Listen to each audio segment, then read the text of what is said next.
A related rates problem. Hopefully the noise outside isn't too terrible.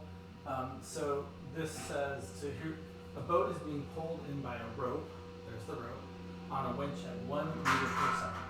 So before I do anything else, I'm actually going to label the length of the rope. Let's call it R because it's changing, right? Anything that's changing gets a label, a variable label. How fast is the boat moving when it is 12 meters from the base of the dock, which is right here. So how fast is the boat moving? We're really asking kind of like this distance here is changing. I'm going to call it x. So we're really asking what is dx dt.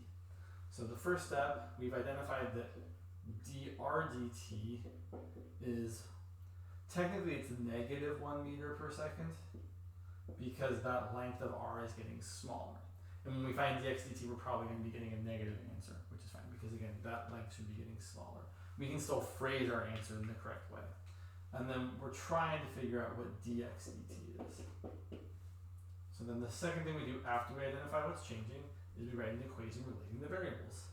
Here it's going to be a Pythagorean theorem kind of thing. X squared plus 5 squared equals r squared. Then we're going to differentiate everything with respect to t.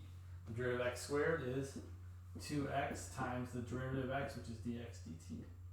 The derivative of 5 squared is 0. The derivative of r squared is 2r times the derivative of r, which is dr dt. And I'm going to cancel the 2's, right? Divide both sides by 2. Plug in what we know. We know that, we don't know x, but we actually do. Well, actually, no, we do know x, right? So they say, how fast is the boat moving when it is 12 meters from the base of the dock? So that's when x is 12, not when r is 12. Or when it's 12 meters from the base, we're saying this distance is 12. So we have 12 meters times dx dt, which is what we're trying to find, equal to, I guess I could write dx dt in there, r. So we know that x is 12, we know that this is 5, we know that r is 13 meters. It's a Pythagorean triple. You could also solve, right, 12 squared plus 5 squared equals r squared. 144 plus 25 is 169, and the square of 169 is 13. So r is 13 meters. And dr dt we know is negative 1 meter per second. So then we divide both sides by 12 meters. The meters cancel, and you get 13 times negative 1 over 12, so you get negative 13 over 12. The meters cancel, so you're still left with just meters per second.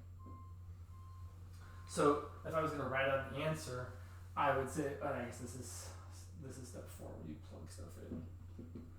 I would say that the boat is moving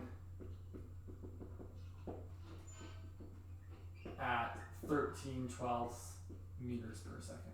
And I would write it as positive because they didn't really kind of say like to the left is negative, to the right is positive. It just happens that it's negative because x is getting smaller. The speed of the boat shouldn't be a negative number, it's still a